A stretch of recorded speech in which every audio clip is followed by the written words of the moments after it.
Bienvenidos a una clase magistral de la asignatura Estadística. El tema del día de hoy será medidas de dispersión. Es posible recuperarse de una derrota, pero cuesta más perdonarse a uno mismo por no haberlo intentado. George Edward. El objetivo de esta clase será identificar las principales medidas de dispersión para aplicar sus conceptos en ejercicios reales dentro de una empresa. Conoceremos qué es un rango, la desviación media, la varianza y desviación estándar. La biblioteca correspondiente al enlace respectivo para que puedan acceder a través de la biblioteca virtual. ¿Qué son medidas de dispersión? Cuando hablamos de medidas de dispersión, nosotros nos vamos a encontrar con conceptos como el rango, la desviación media, la varianza y desviación estándar y la varianza poblacional y muestral. Recuerden ustedes que cada uno de ellos tiene cierta diferencia. No es lo mismo calcular la varianza de una población que la varianza de una muestra. Las medidas de dispersión, dentro de las más importantes, la que primero se conoce o se calcula es el rango. Es la medida más simple de dispersión llamada rango y representa la diferencia entre los valores máximos y mínimos de un conjunto de datos. Es decir, voy a restar el valor más grande del valor más pequeño de un conjunto de datos.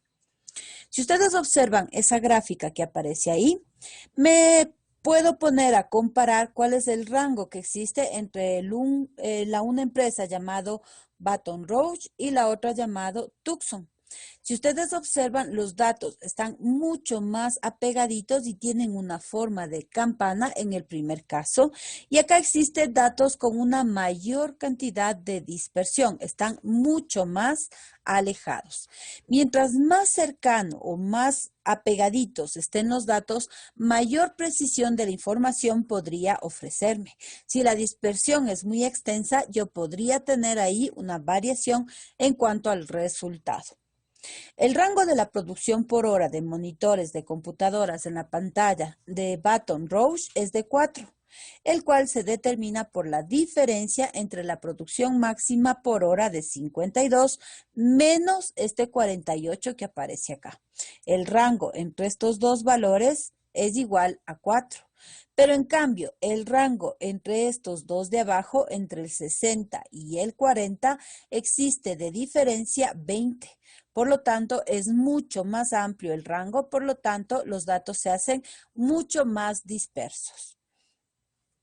La desviación media, un problema que presenta el rango, estriba en que parte de dos valores, el más alto y el más bajo, es decir, no los toma en cuenta a todos.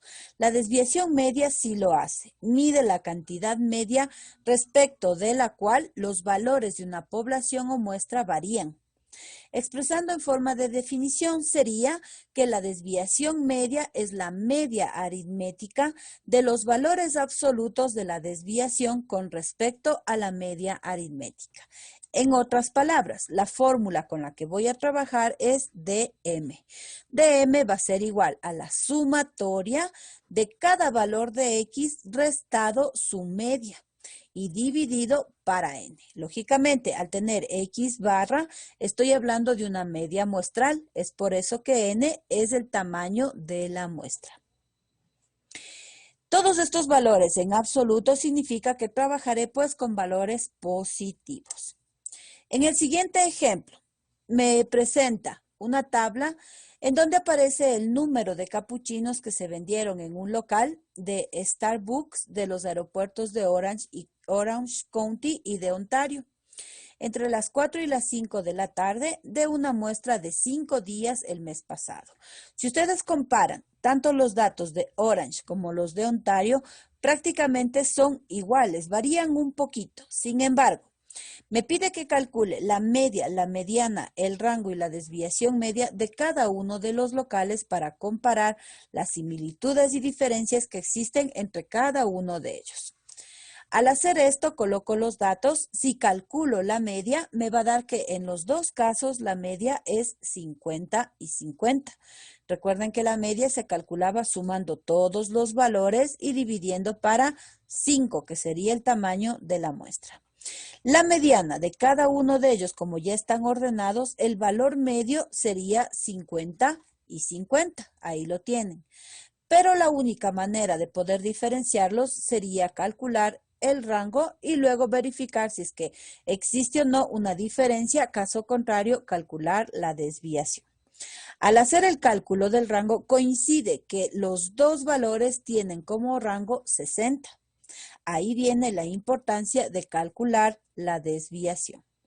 ¿Qué significa? De cada uno de ellos yo voy a ir haciendo la resta de x menos la media y me da un valor de menos 30.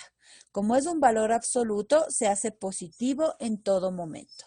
Repito lo mismo, 40 menos 50 menos 10 se hace 10 positivo. 50 menos 50, 0. 60 menos 50, 10. Y 80 menos 50, 30. Tengo los valores de la desviación media del primer dato que era los valores de Orange County. Me da una desviación total de 80. Al momento que yo divido esa sumatoria para los 5 datos, me da una desviación media de 16 capuchinos al día. Ahora sí, voy a verificar con los datos de la segunda empresa.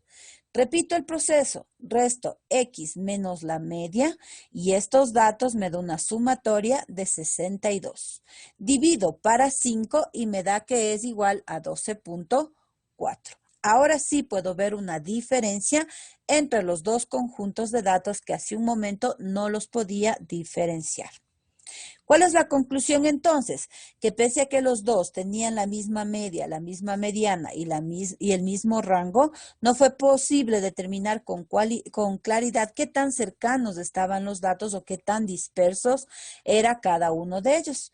Al calcular, en cambio, la dispersión de la distribución, ya utilizando la desviación media, ya podemos tener en cuenta que están mucho más precisos, más exactos los datos de Ontario porque tuvieron una desviación mucho más pequeña que la otra desviación de la otra empresa. ¿Sí? La varianza y desviación estándar son aquellas que se fundamentan en la desviación de la media. Sin embargo, en lugar de trabajar con el valor absoluto de las desviaciones, la varianza y la desviación estándar lo hacen con el cuadrado de la desviación. ¿Pero qué consigo con eso? De igual manera, un número positivo. La varianza es la media aritmética de las desviaciones de las medias elevadas al cuadrado.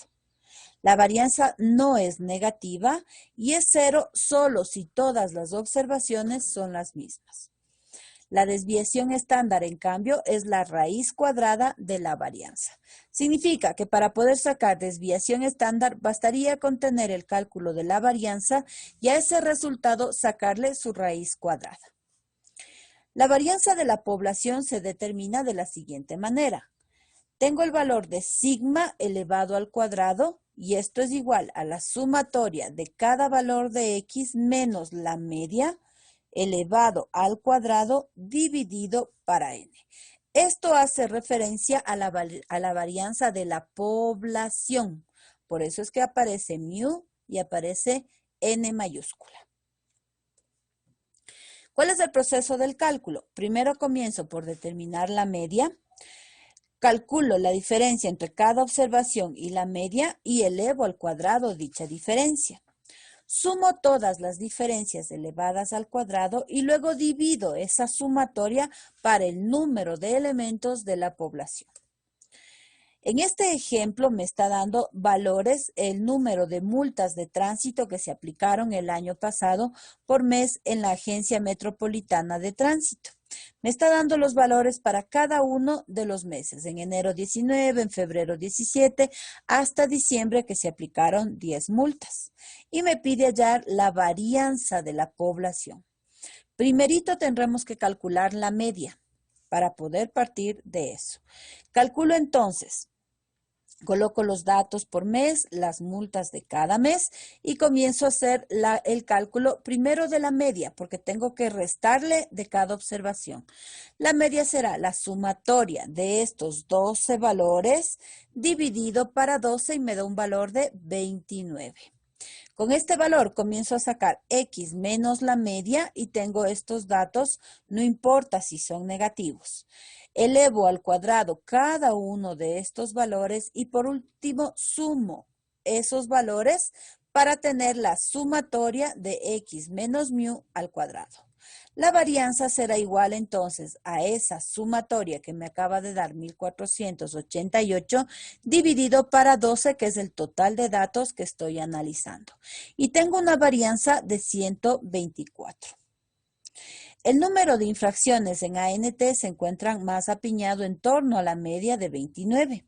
La media de multas aplicadas en ANT constituye una media de ubicación más representativa. Puedo hacer una pequeña diferenciación de los datos calculando esta varianza.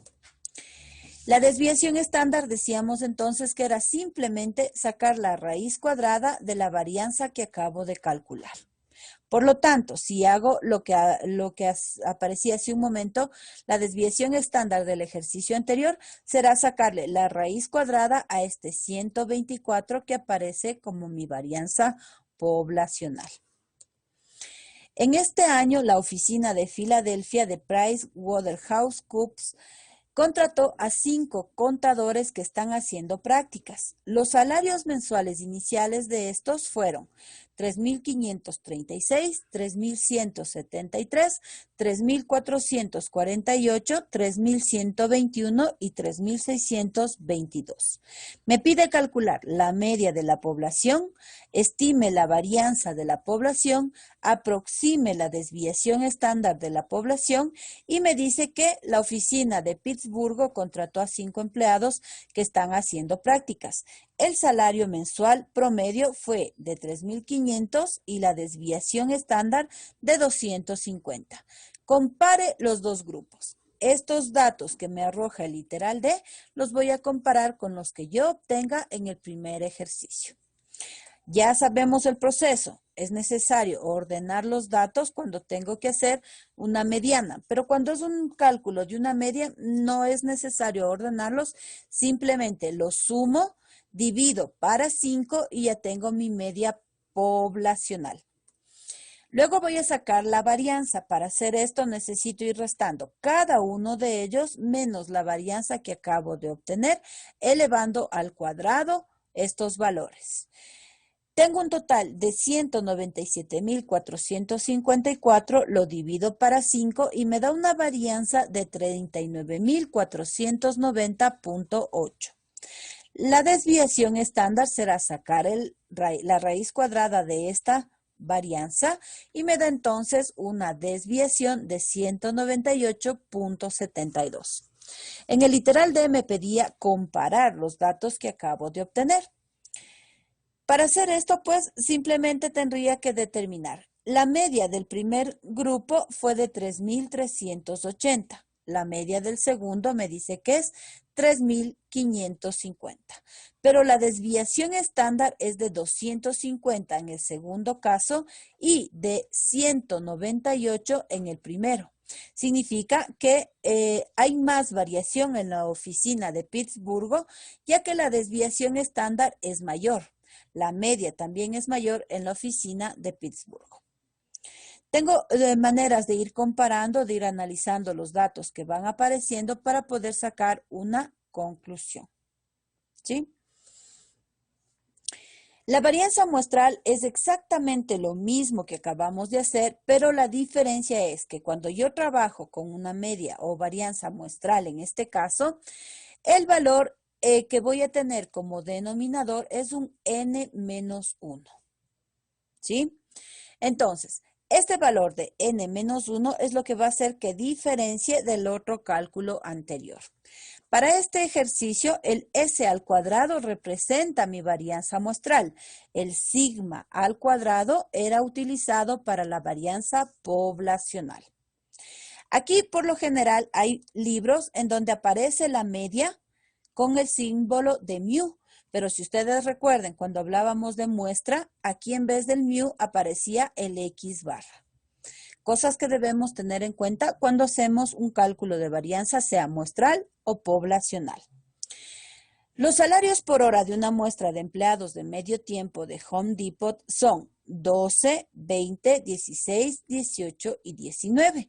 Y me pregunta cuál es la varianza de la muestra.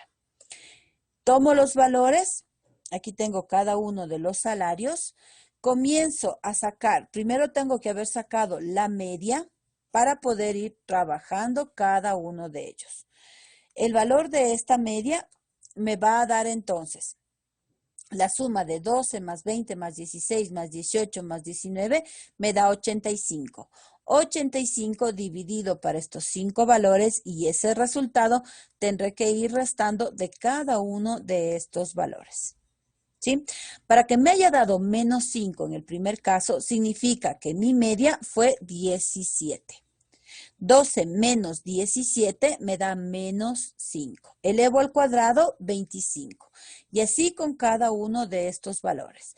Por lo tanto, la sumatoria de x menos x barra al cuadrado me dice que es igual a 40. Este 40 divido para 4, ya no para 5. ¿Por qué? Porque ahora estoy sacando la desviación de la muestra o la varianza de la muestra. Entonces, necesito restar 1 al valor de n. N era 5, ahora tengo dividido el dato para 4. La varianza de esta muestra me dice que es igual a 10. No se olviden, ¿no? Cuando tengan ustedes trabajo de varianza muestral o de desviación estándar de la muestra, el n debe estar restado en 1. Y la desviación estándar, pues ya sabemos que de la misma varianza muestral, en este caso, simplemente es sacar su raíz cuadrada. En este caso, la raíz de 10 me daría una desviación estándar de 3.16. De esta manera podemos calcular todo lo que hace referencia a varianza muestral, varianza poblacional, desviación estándar de la muestra y desviación estándar poblacional. Muchas gracias por su atención. Nos veríamos en una próxima clase. Muchas gracias.